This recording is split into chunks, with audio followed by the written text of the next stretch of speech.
AV production class. I have AV1 and AV2. Right now we're actually in AV2. As you can see, I have Jessica and Melina over here working on GarageBand. I think we're working on little Halloween tunes right now. We got a project coming up. Stay tuned. We got Patrick and my man Adrian over there working on the script for us. Wave hi, Patrick. Adrian, what's going on, man? As you can see, we work primarily with the Macs here. Works a lot better with Final Cut Pro. If you want to follow me this way, I've got something to show you. It's kind of where we have our setup for our equipment, cameras. Actually got one of our students over there working on some original music. We try to play it here so that way we don't have to worry about any copyright infringement. Here we have our little awards that we have. We actually placed second in skills last year. Shout out to Mr. Davies for the hard work he put in. Here, I'll show you. It's just my office, nothing special. You know, grade papers. It's where the magic happens for the most part. These kids, these lovely students, put in all this hard work and effort. So I have to put in my part and do my due diligence as far as getting them the grades that they deserve.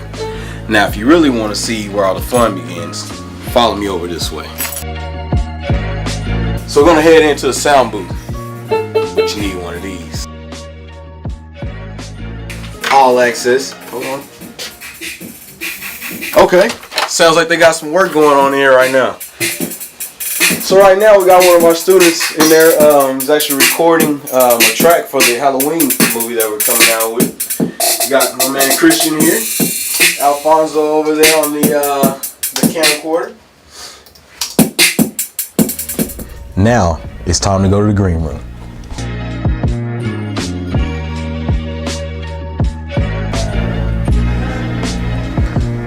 Let's head inside to the green room.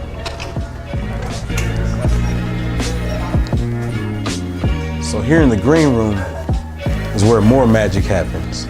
As you can see, we still have some of our editing equipment. We have some students in there right now that are actually recording, looks like a broadcast. With the green room, as you can see the screen or the green wall back there, we're actually able to kind of manipulate that and put whatever background we would like on there. If I wanted to put a swimming pool back there, we could put a swimming pool back there. Thank you for your time, but y'all gotta go. Green room out.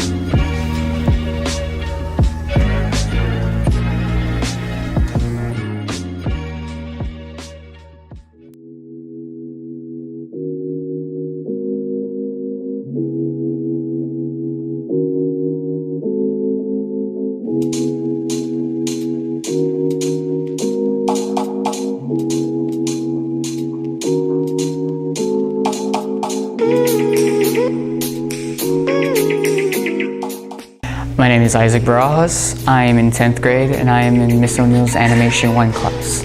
Hi, my name is Jakeem Boston. I am in the 10th grade and I'm in the animation class.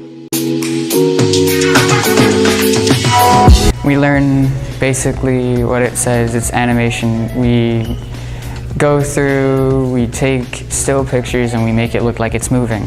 Like right now what we're doing is stop motion. So we're trying to like learn how to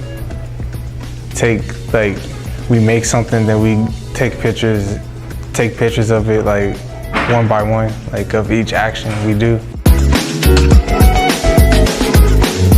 Well, my favorite part has to be working with computers because when I was younger, I always was fond of technology. Whenever I first got my hands on a computer, I would always stay on it for 5 or 6 hours a day. I'm Andrew Hutchins. I'm a senior and I'm in practicum of animation. We learned how to make sort of Blender animations from scratch. Right here we made a river with details and rocks, and it turned out really successful. It took us about a week to make this. I love how we can come up with different creative ideas and we just put it together and we make a little story out of it. Okay. Thank you, Andrew. Thank you, sir.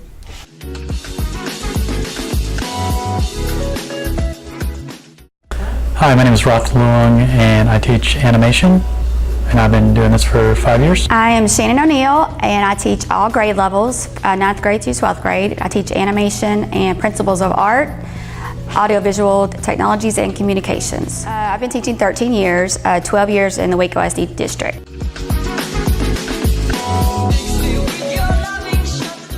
I like exposing students to things they haven't seen before, things they've taken for granted.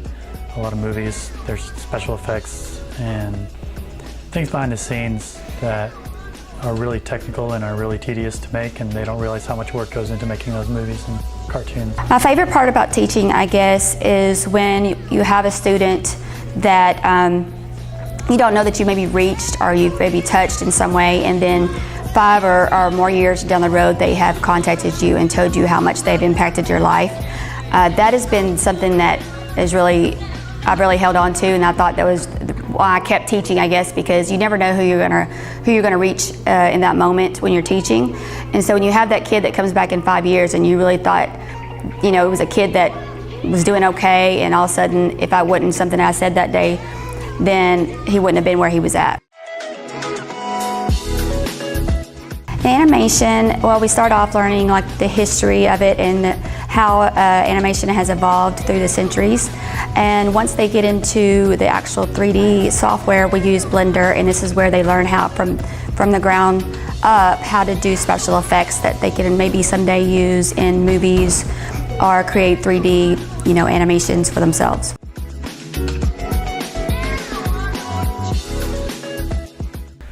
A big part of it is just exposure to the tools that are used in the industry. I think I just enjoy influencing people, showing them things that I think are cool and exciting, just sharing some of that passion with them.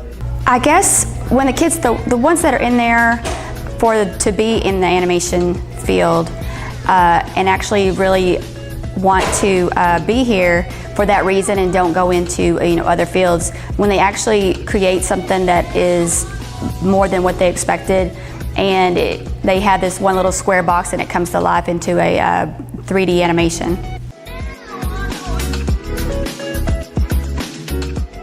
I taught math before, and there's a lot of technical thinking in that, and I just wanted a more practical application to all that technical thinking, and so animation ties into cartoons, not just cartoons, but like video games and such, and I've always been an avid gamer, and to be able to pull back the curtain for students is a pretty big deal for me. The students that are actually here to be animators and want to take this to the next level, I hope that they get the foundation training that they need and experience through this class so they can go forward into the next part of their college career and become better animators.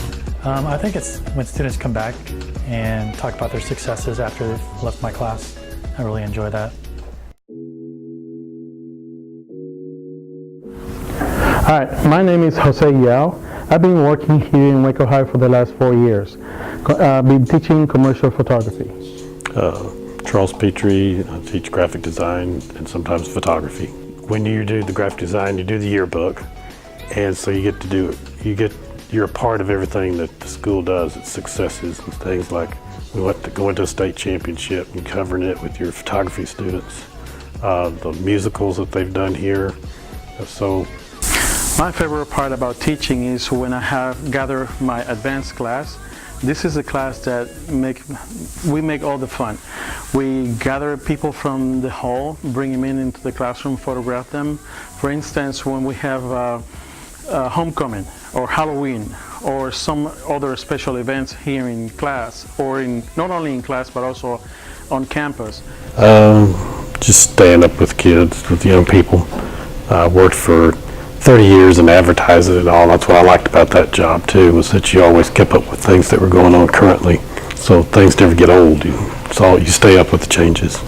I hope that the students gain more experience to identify what is a good picture versus a bad picture, and also how they experience how to manipulate the camera, so in that way they don't let the camera do it by itself, so they can control the camera and get the images that they like to have. A big thing is that it's a break from the rest of the day, because I think having 8 periods a day of just classroom activities is kind of rough on them, but it also gives you a chance to experiment with a career things that can be a career. A big thing for us is that we can give art students a chance to see how they could use it in a job. Commercial photography has been in my blood for a long time, and yes, it took a long journey to become a better one, but over the years I've been doing little by little just for fun until one day when I finished my degrees from New York Institute of Photography, and I came here to Waco. Waco opened all these doors for me, and I took advantage of that. So once I knew the doors were open, I started networking with more and more people that build photography and learn from them. And then not only that, but they also learn from me many other things that I know. And that's one of the reasons I've become a better photographer and stronger photographer. When you're a teacher, you're educating yourself all the time, not just the people that you work with. So you're learning. It's like with the computers. I've seen them change from half a gigabyte to terabytes now, and the volume, the technology is just, it's good to stay up with it, and this is something that allows you to do that. One of the most memorable is when I have my advanced class again, when we get things together and we laugh together. Some mistakes, some other students who we photograph, they come here and do funny things, or vice versa. So those are things that I enjoy so much, that the students are enjoying. They're doing the things that they're supposed to be doing, and everything goes well. When I was in high school, I had the need in a small town. I got a job at the newspaper, and that was like the greatest job you could have, because it was something everybody came to the newspaper to see what was going on. I always liked things that were in print. I always had a great, and I wanted to get into advertising from way back at that time. And so it just so happened I got into photography, I got into printing and publishing, and eventually became an art director at a large printing plant. And that was what I'd always wanted to do, besides teaching also. In a big way, we get to publicize. We do the ads and things, and that help publish the school successfully.